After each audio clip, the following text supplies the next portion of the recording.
Thank you for tuning in to Tonight at Santa Muerte. Tonight's story rewinds time to when technology was limited, detectives were freelance, and murder came easy. A serial killer runs amok in this coastal metropolis run by crooks and con artists, and only two people stand apart from the rest to stop this maniac. Will they succeed, or will the body count continue to grow? Join us as seasoned detective Diego Muerte and his partner, Bonnie Future, try to thwart the gruesome acts of the Tarot Killer.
Journal entry, August 13, 1934, 10:48 a.m. The case of Benny Conrad. Chief of Police Ted Hune called for my help shortly after the trail of my previous mission went cold. I had a reputation for solving every case I was given. Yet recently there was one or two that eluded me, and I was beginning to get frustrated. It began with the mysterious death of known mob boss and casino owner Manhattan Jones. Now the case of radio show star Ruth Moraquay went cold. I was beginning to think I was losing my touch. We're here, Mr. Muerte, Miss Future. Thank you for driving us here, Mr. Hune. Not at all. I should be thanking you for taking this case. I've worked as a chief of police for 7 years now, and never have I seen less evidence for such a gruesome crime. Ted greeted us with a grin behind his black and gray mustache. Leave it to someone like Chief Hune to smile even in these circumstances. With his square, upright stance and facial scars, you wouldn't think a man like him to be so jovial. But I've known the man long enough to say with confidence that he was full of surprises. Well, this is a studio. Looks more like a prison. You've never seen the warehouse studio before, Mr. Hune? Never paid it any mind until today, but the name of it really hits the nail on the head, doesn't it? We approached a large, imposing building, walled with faded red bricks and few windows. The interior was dim and black, save for the few stages inside lit up bright as day, while actors read out their lines. I tried to pay little mind. I was more interested in the steel stairs blocked with police tape, as we were headed right for them.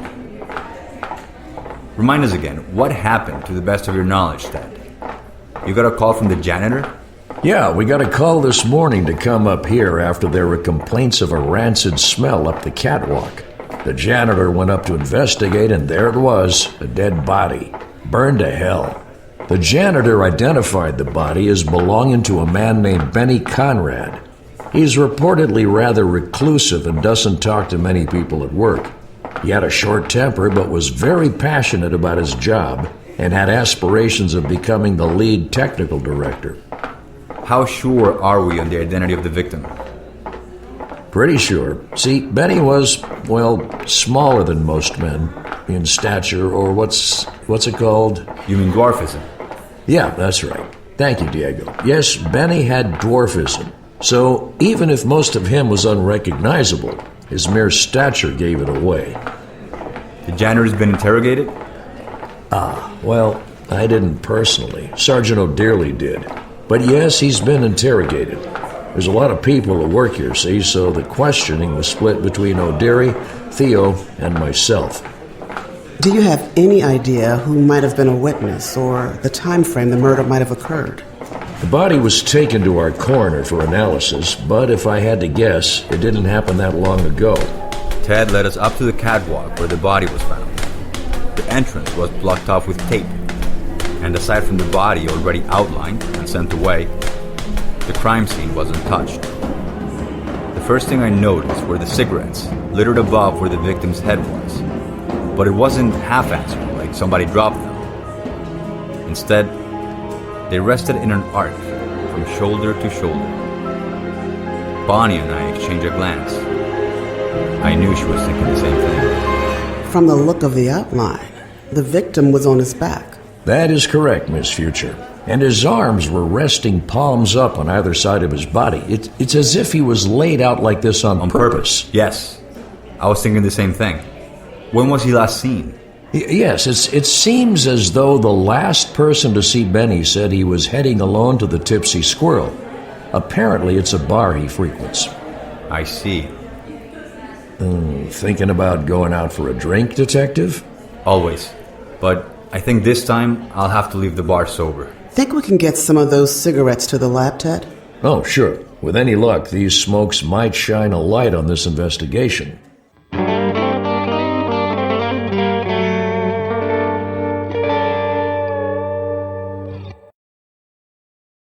Journal entry, same day, 8:32 p.m. Bonnie and I took note of all we could from the crime scene, but Ted wasn't kidding when he mentioned the lack of evidence. There was not one witness, no signs of struggle, and no murder weapon in sight. For the scene of a man being burned alive, the place was practically spotless. For all we knew, Benny could have spontaneously combusted. Ted placed a few of the cigarettes in a bag to be identified, hoping they would give us some sort of clue. Shortly after leaving, Bonnie and I had lunch at a nearby deli before making our way to the Tipsy Squirrel. We didn't have much about the case to remark on yet. We didn't even mention the placement of the body or the cigarettes. I didn't want to jump to conclusions yet and make connections where there weren't any. Bonnie likely felt the same. We were hoping to catch the same bartender who served Benny the night before, so we waited for his shift before going in for questioning. I was hoping the bartender could give us any leads. Welcome to the Tipsy Squirrel. Sit wherever you like and I'll be right with you. Bonnie and I took a seat at the bar. The man who welcomed us in was a man by the name Walter Jones. He was a big guy, muscular, had to be over 6 feet tall, more like a bouncer than a bartender. He had a scruffy face, hair down to his shoulders and eyes the color of brandy. It wasn't common to see someone with hair longer than mine. Then again, I suppose a man as large as him can look however he wants. What can I do for you two today? Actually, we're not here for anything recreational. We're here on business. What sort of business do you have here then? Do you recognize this man? Well, yeah, that's Benny.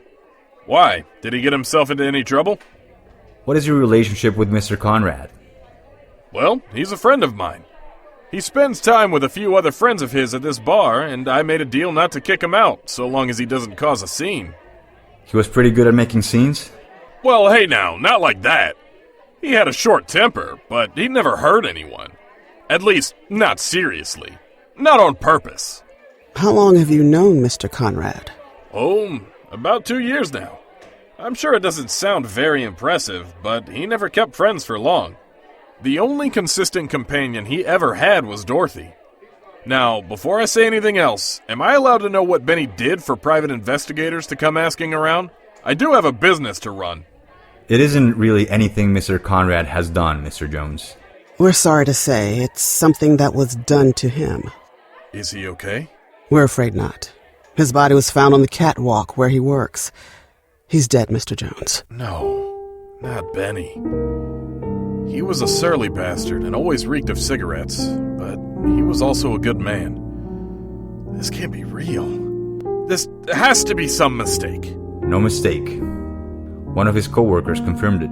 Again, Mr. Jones, we're so sorry.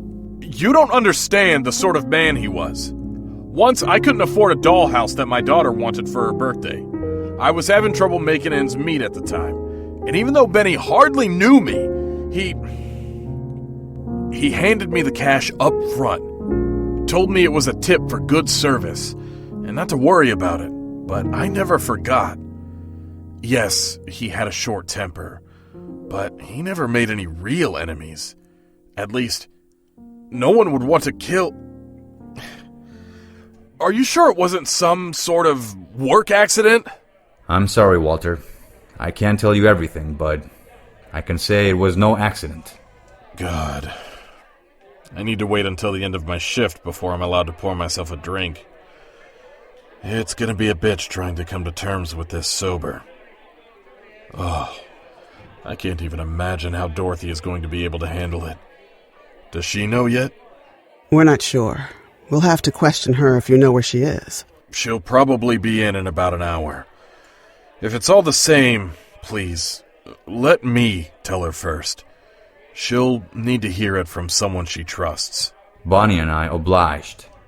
But after sitting at the bar for nearly 3 hours, the mysterious friend of Mr. Conrad's was nowhere in sight. Walter figured she must have either heard about it and was too stricken to be in public, or got held up at home with her brother. Bonnie and I decided to try to get in touch with her tomorrow. Perhaps the coroner, Dolly, would have something to show us by then which could narrow things down.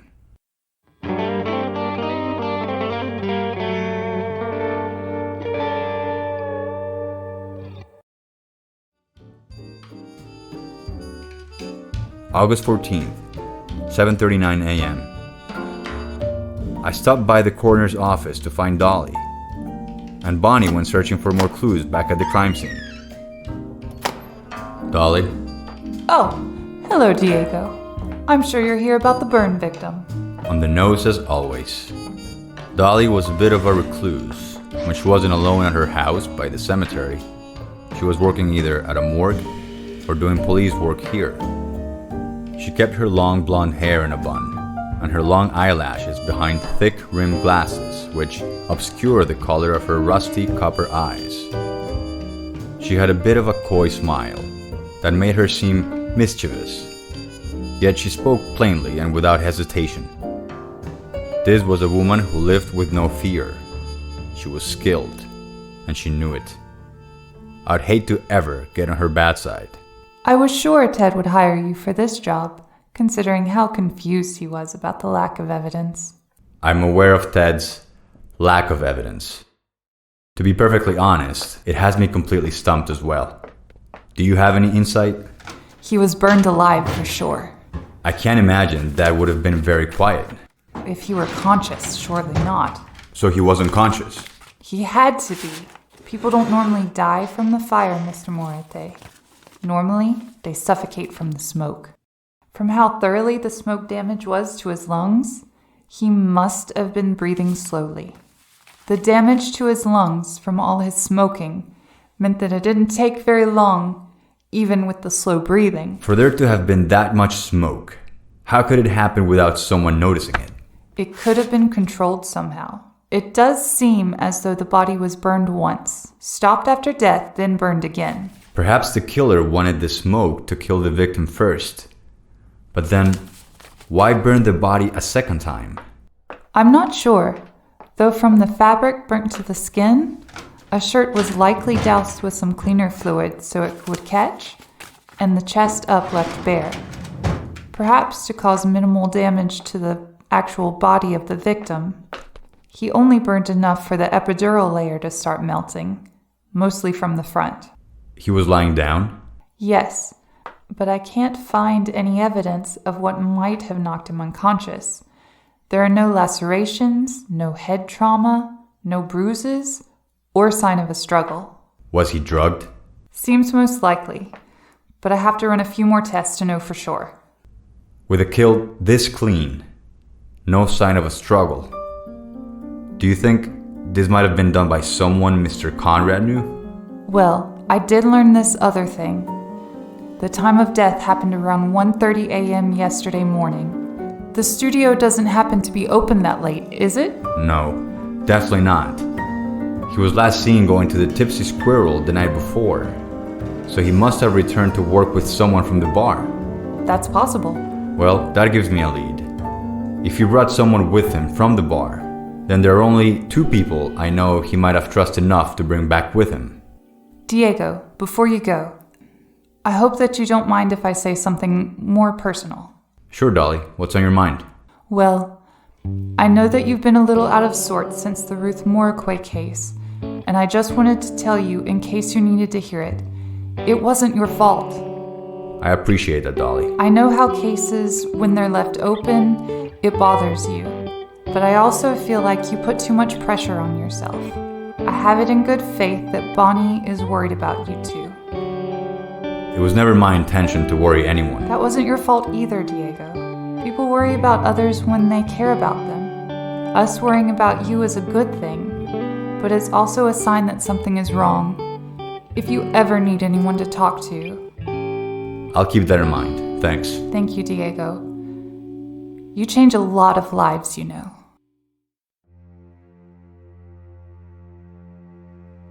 While I was talking to Dolly, Bonnie returned to the crime scene. She later told me what happened while she was there. The catwalk was narrow, almost claustrophobic.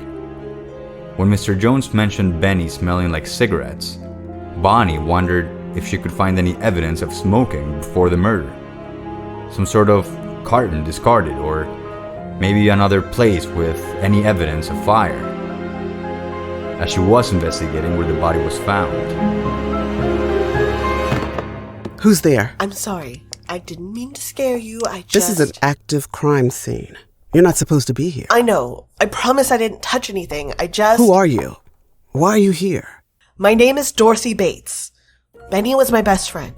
Are you the Dorothy that Mr. Jones mentioned yesterday? She was that Dorothy Bates, all right. And what a looker, too. She was slender with a sauntering way of walking. Her long black hair curled at the ends and partially covered her left eye. She had fox-like grays.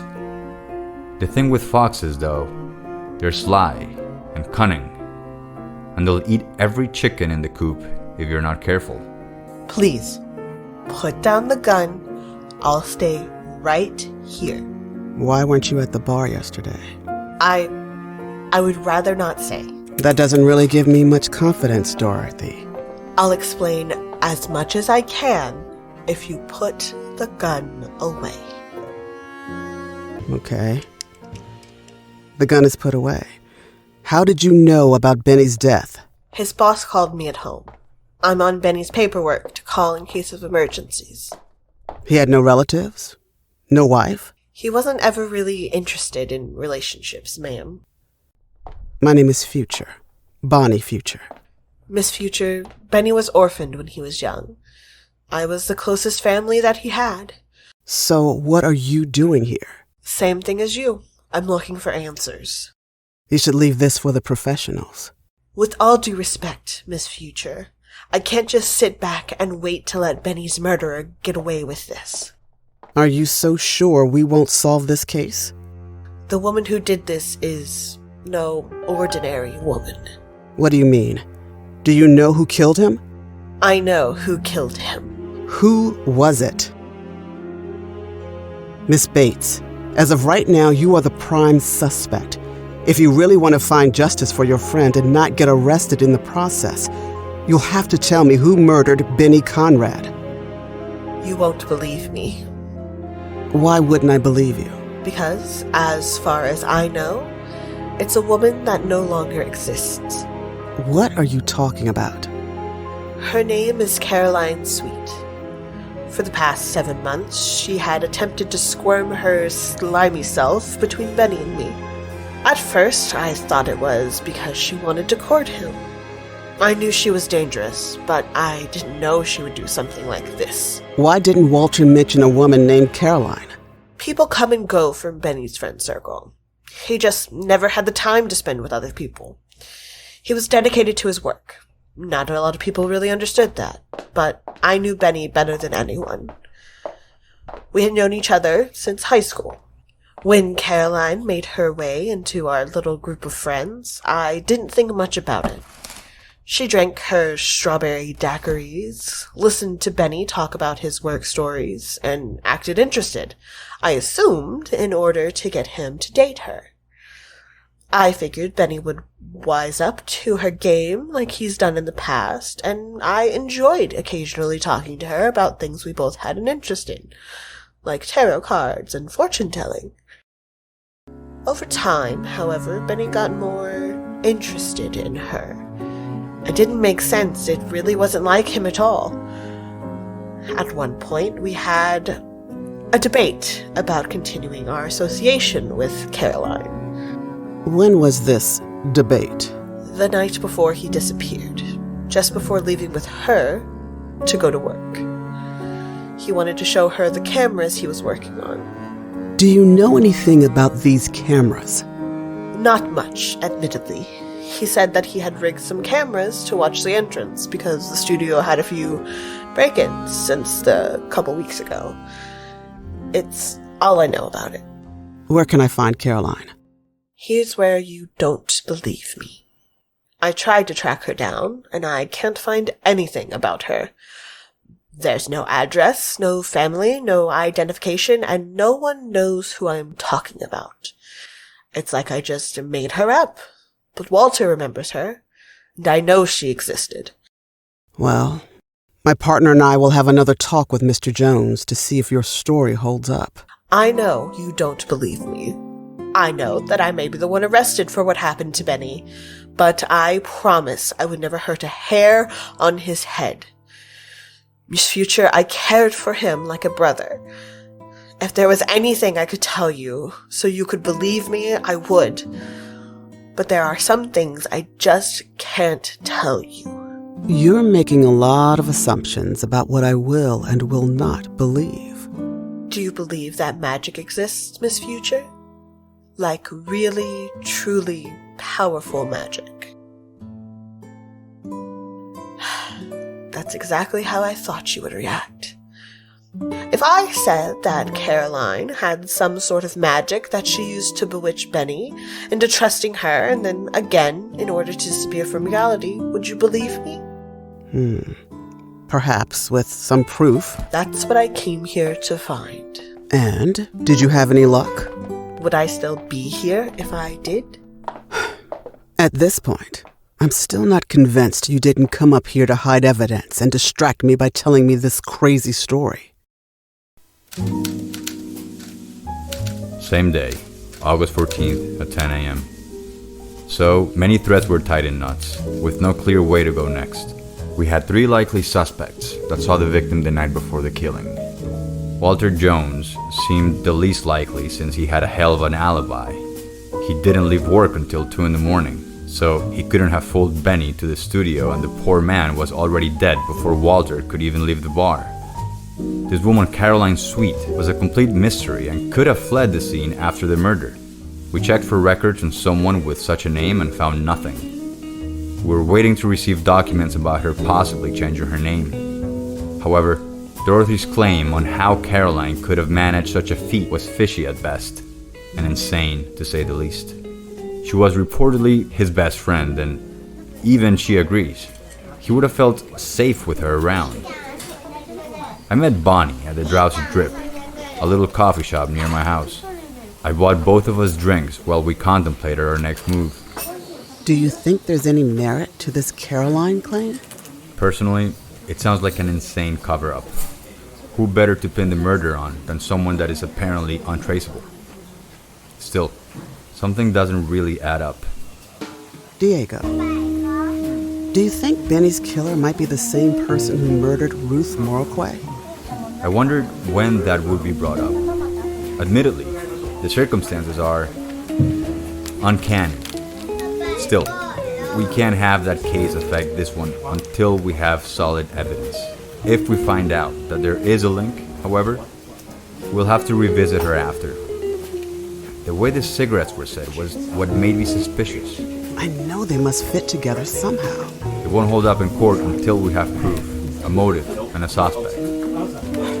About Benny's killer, then. You said that he was likely drugged before he was burned? That's the theory. And if it's true, then it had to be either Dorothy or this mystery person, Caroline. Why is that? Well, in order to get drugged, you have to take the drug into your system. He had to drink it.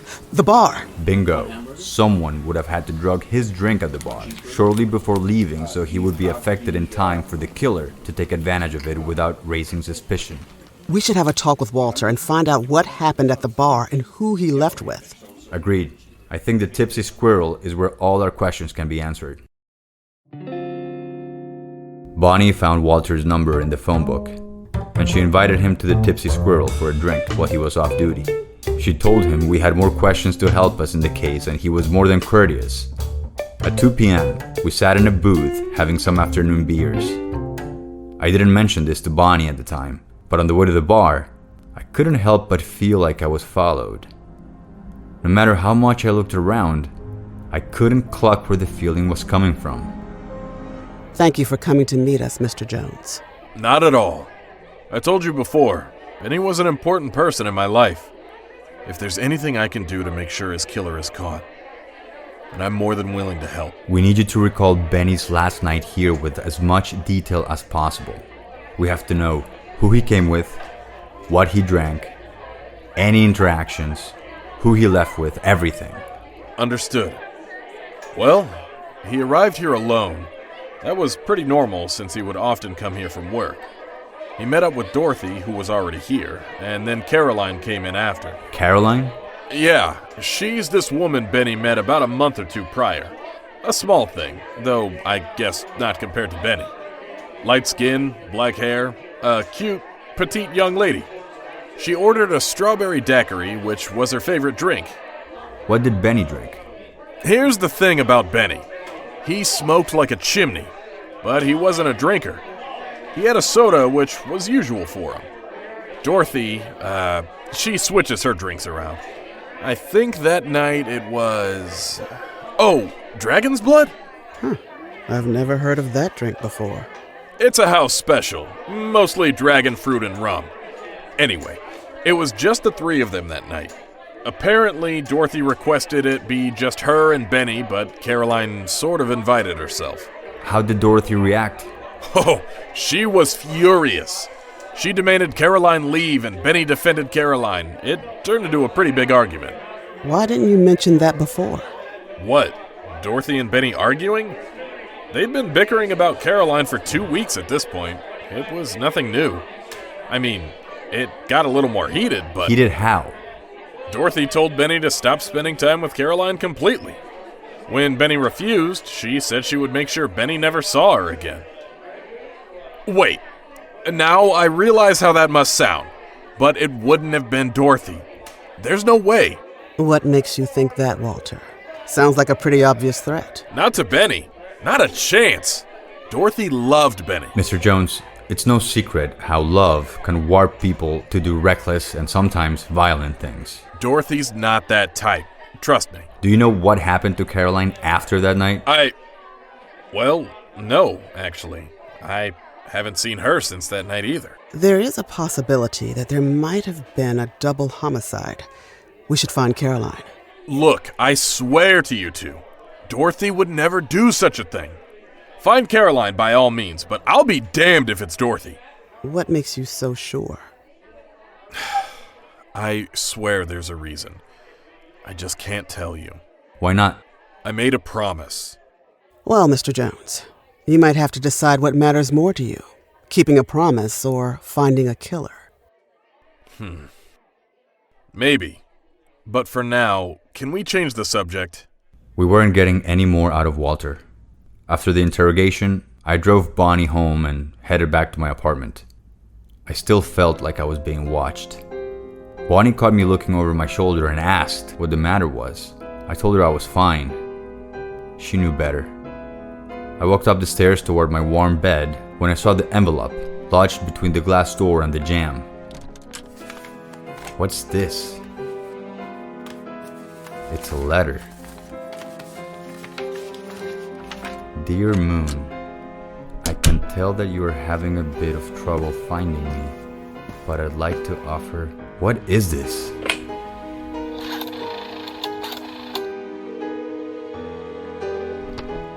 Bonnie? Can I stay at your house tonight? I don't think I'm safe here. I'll show you when I get there. It looks like the killer decided to come to us first.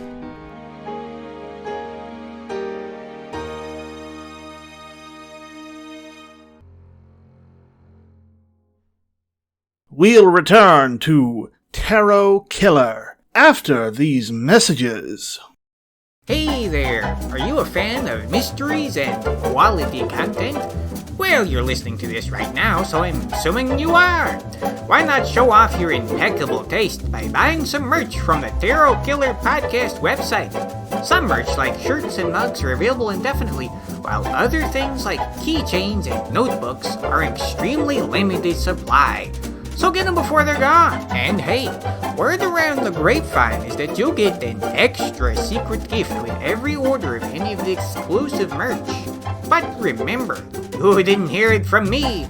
If someone asks, just tell them, a little birdie. What are you doing? You don't work here. Uh-oh, you never saw me. Don't let this hot tip go to waste. Remember, it's TarotKillerPodcast.com. Bye for now.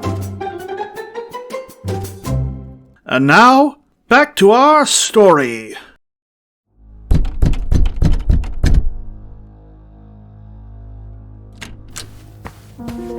Diego, what's all this about? Read this. Dear Moon, I can tell you're having a bit of trouble finding me, but I'd like to offer you a little clue. Moon? I don't understand it either. It's clearly addressed to me, but what would the killer mean by calling me Moon? Could it be the crescent moon-shaped scar on your forehead? That would be the only reason. But what sort of significance could a scar on my forehead have to this person? That isn't even the strangest thing. Keep reading. I've grown rather fond of you. I value your intuition and your persistence in clearing confusion and quelling fear. Allow me to help you a bit in your quest. The answer you seek is on the roof. You won't know who I am, but you'll know who I'm not. What does that mean? I don't know. Well, do you think it might be a trap? It could be, but what choice do we have? We have to follow this through. I had to make sure I wasn't followed, but if the killer knows where I live, I couldn't stay there tonight. I hope you don't mind. Not at all. I have to admit, I'm suddenly very uneasy. Me too. If this letter really is from the killer and it isn't some prank, then they're pretty sure of themselves that they won't get caught. You won't know who I am, but you'll know who I'm not. What could that mean? We won't know until tomorrow. The second the studio opens, let's make sure we're there.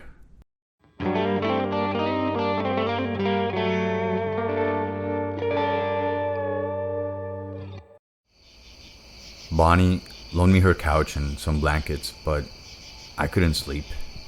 Instead, I spent the night staring out the window. For a while, I had a perfect view to watch the small blue moon graze across the sky. Bonnie, however, did manage to get some sleep. She had a dream that night, which she explained to me in detail the moment she woke up.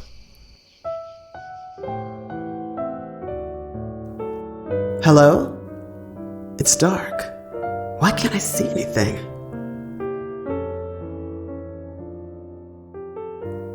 Oh, I'm at the studio? Why is it so dark? Who's there? Bonnie could see two dark figures up on the catwalk, so she followed them up. One figure was too shrouded in darkness, but the other one perfectly fit Benny's description. Look, about that fight, I wanted to apologize. Things were said, tensions were high, and, well, I got a sort of fiery blood. Still, I didn't want you to think I didn't want things to work out. I wanted to show you something I'm really proud of. I think something like this will really get me in as a head technician. Oh, whoa. Oh, just dizzy all of a sudden. Sorry, where was I? Oh, right, my creation. Our studio has been infested by these damn raccoons, and we've all been trying to find out where they come from and what to do about them. Follow me. I rigged it up here so it'll be a surprise. Benny led the mysterious person further back on the catwalk and pulled a rope that revealed a set of secret stairs that led up the roof. Bonnie followed just in time to see Benny pull out a packet of cigarettes and put one in his mouth. Before she could get to the roof, she woke up. And that's all I remember. Do you know if this dream might mean anything? You're asking the wrong person. I don't remember my dreams. Diego, I think the letter you got, it isn't lying. There's something up on that roof. Bonnie Future speaking. Bonnie, it's Dolly. Oh, hi, Dolly. Sorry to call you so early. I tried to call Diego first, but he wasn't answering. That's quite all right. He's here with me. Good. Then I won't have to repeat myself. I got the results back regarding the theory that the victim, Benny Conrad, could have been drugged. Yeah? It seems as though that was the case. Morphine. It seems to have been digested with soda. Is that so? But the strange thing is, morphine is a very unpleasant taste. Anyone who takes morphine knows they're taking it, and it makes no sense unless he drank it willingly, or he assumed it was a bad drink. But it was morphine and soda? No doubt about it? I would stake my career on it. There seems to be just enough dosage to make him sleepy. There were also signs of chloroform. Whoever this is really wanted to make sure that their victim didn't struggle. Thank you so much, Dolly. Anytime. It's literally my job. Say, is Ted there with you? He's in the office. Why do you ask? Have him send back up to the studio in about an hour. We think there might be something there, but there might also be trouble. We could use the extra hand. I'll let him know. Thanks, Dolly. August 15th, 8:02 a.m. Ted made it there before us. I guess he was our backup. At first sight of our arrival, he welcomed us with a big smile. Bonnie, Diego, good to see you two. Any leads? That's why we asked you to come here with us. I'll explain everything up to this point at the station, but apparently there could be something on the roof of the studio which might crack this case wide open. Either that, or we're walking right into a trap. Ah, yes, my favorite scenario. Well, no use waiting until the sun goes down. Lead the way. It's up here, on the catwalk. We've swept that place pretty thoroughly, though. It's not what's on the catwalk, Ted. It's what's above the catwalk. You mean the roof? But there's no roof access. The janitor said so. The janitor said what? Here it is. The ladders to the roof. I'll be damned. I would never have seen that. It's so well hidden in the shadows and far in the corner, I never would have thought there'd be stairs to the roof that could be pulled down like that. Well, let's not waste time. Wait, Bonnie. Please, be careful. Slowly and quietly.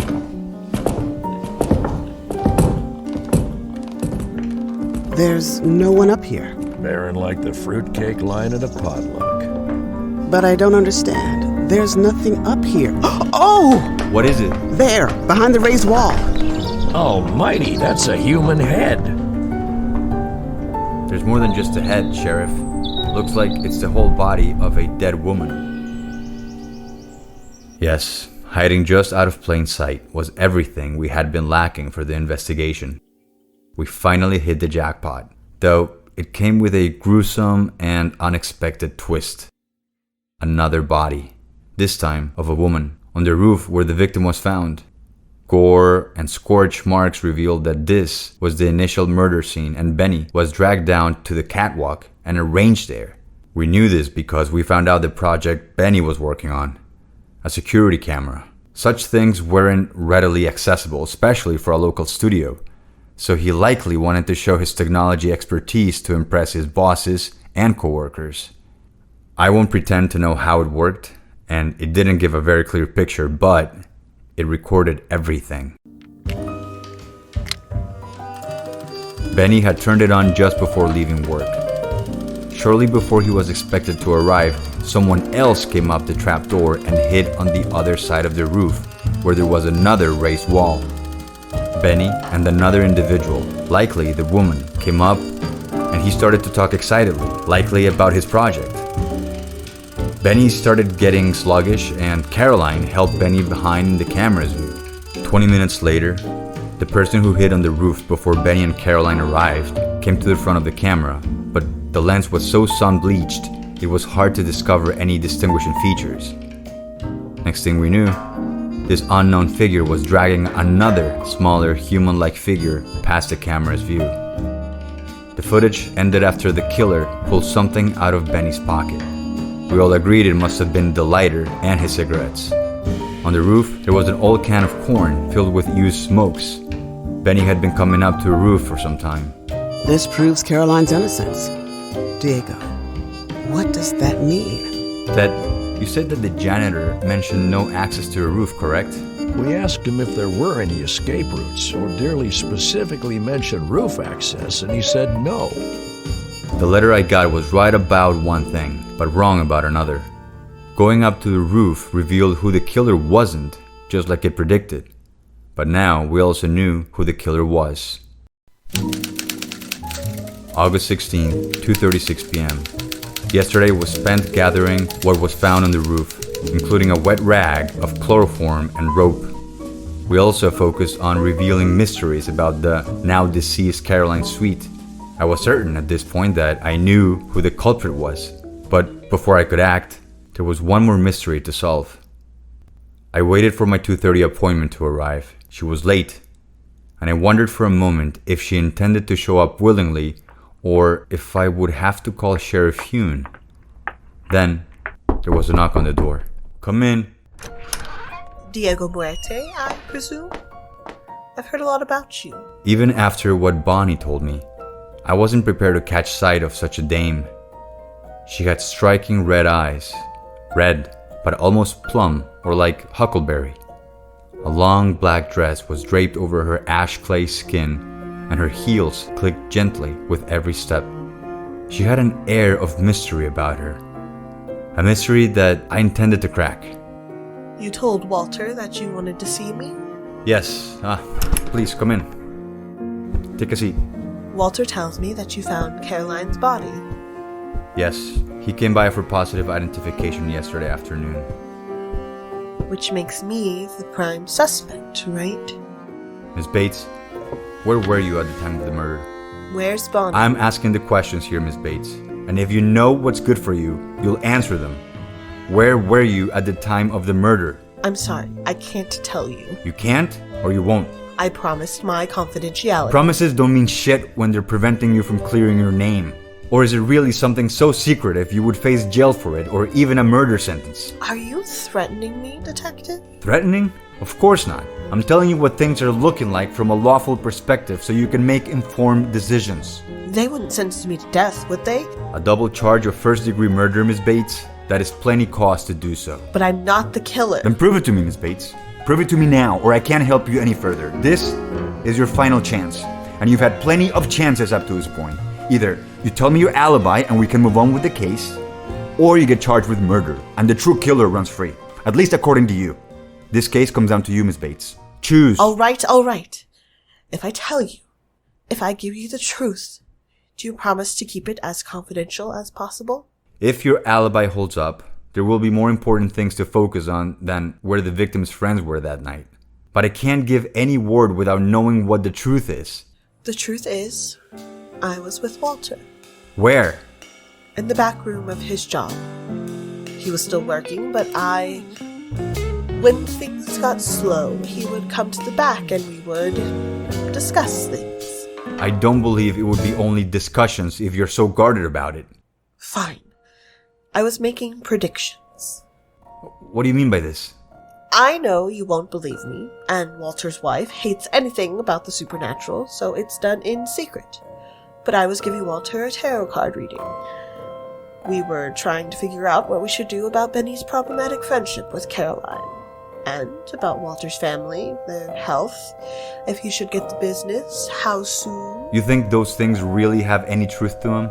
The truth is based on one's perception, Mr. Muerte. Tarot cards only have as much power as you give them.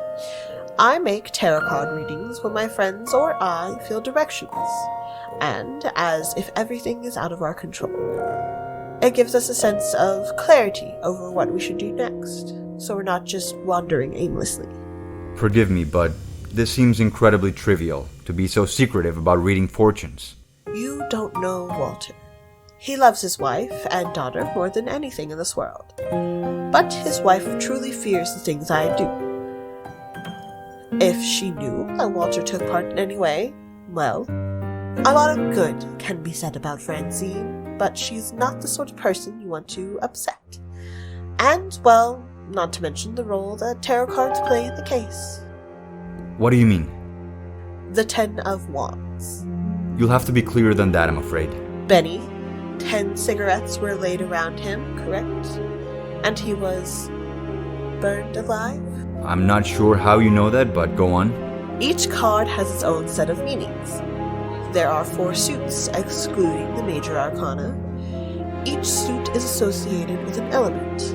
The element for the suit of wands is fire. Each cigarette represents a wand, and there were 10 of them. 10 of wands. And honestly, if there was a single card that summed up Benny, that card would be it. I see. Now that I've answered your questions, do you mind if I ask mine? What is it? Why isn't Bonnie here? There is a reason why Bonnie and I work so well as a team. We have strengths and weaknesses that complement each other. Bonnie is very skilled in speaking kindly and cooling down heated conversations. As for me, I'm very good at being intimidating, strict, to the point. Bonnie couldn't break you when you first met, so I figured I would try my approach. Have you face the facts of the matter. If I could make you realize just how much trouble you were in, then maybe you would cooperate. Now that I have that solved, I have everything I need. So what now? Do you think I'm the killer? No. What? In fact, I knew you weren't the killer the moment I saw Caroline's body. Caroline, by the way, is actually Rosetta Mazengard, a young woman who changed her name and ran after being charged with rape on a man she drugged at a bar back in her hometown in Tomiko. A camera that Benny rigged showed there was another person there, though the film was too distorted from overexposure to the sun for any features to show up clearly. So, how do I know it wasn't you? Well, it was clear from your insistence on Caroline's involvement that you had no idea she was also dead. Not to mention, you had no means of cleaning the catwalk as well as it was without the proper cleaning supplies. Benny was burned twice, once to die from the flames, and once at the catwalk. And it would take a great deal of cleaning and forethought to make sure the deed wasn't discovered until after every shred of evidence could be accounted for. It couldn't have been you. In fact, there is only one person it could have been. Someone we overlooked from the very beginning. You mean you think the killer was actually... That's right. It was the janitor.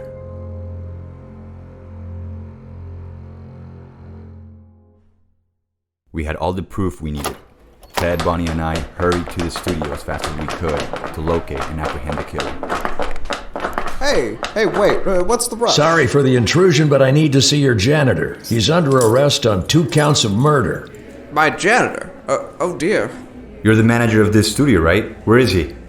I'm afraid he's gone. Gone? What do you mean by gone? I mean he left. Resigned just yesterday morning before you arrived. He took his last paycheck in cash and just left. Any idea where he went? Where he lives? Well, sure, I have all of my employees' home addresses and numbers in my office. Follow me. Huh. Well, that's funny. What is it? Well, I have everyone's information right here, but I can't seem to find the janitor's information. What was his name? We'll look for him ourselves. Oh, well, I'm afraid to say, maybe it's the shock, but I can't seem to recall. How do you forget your own employee's name? I'm telling you, I can't recall. I would tell you if it came to me, but I mean, it just is so fuzzy, so incredibly fuzzy. I can't even remember what he looked like. He had brown hair, I think, or black. You wouldn't be withholding information from a police officer, would you? Never, I swear. Well, you interrogated him a few days ago, didn't you, Sheriff? Do you remember what he looked like? Well, Oh, Dearly did the interrogation. Maybe if we ask them. We asked every single employee about the janitor, but even those who claimed to have known him well couldn't remember his face or his name. One person tried to imitate what he sounded like, but that wasn't going to help us find him anytime soon. Slippery bastard got away. Well, this is a fine pickle we found ourselves in. It isn't over yet, Ted. What do you mean by that, Diego? Do you have any more leads? Bonnie and I talked about it last night. The way that the body was resting, it resembled the case of Ruth Morquay. That's right.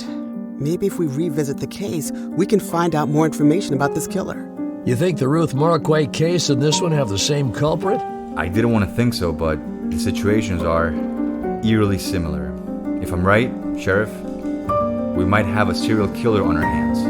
Well now, that's a lot more serious and a lot more dangerous to the people of Santa Muerte. You better be pretty damn sure before you make that go public. Don't worry, Ted. Diego and I will find out. If there's a serial killer, there's no chance we'll let him go free for much longer. And so concluded the case of Benny Conrad. Though we had a strong trail, so much was left unanswered. Why would the killer go through the trouble of preparing Benny's body, but not Caroline's? Did what Dorothy said about the tarot cards and Benny have any merit? Were Ruth and Benny connected, or did we truly have a serial killer on our hands? Was the killer really the one that left me the letter? And if so, why?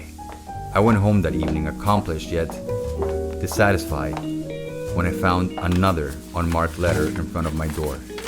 It read, "Dear Moon, congratulations. No one has ever gotten as close as you were to catch me. I'll certainly have to watch my back from now on. Benny has always worked so hard. He was so used to carrying the burdens of those around him. I'm sure that's something you can relate to. Not to worry, dearest Moon. All will be known to you in time. After all, the moons shine bright in the darkness, casting light in a realm of shadows. I'm counting on you, Detective. Sincerely, your biggest fan." Next time, our detectives revisit an old case to dig up new information. Tune in to listen to the thrilling mysteries in search of the Tarot Killer.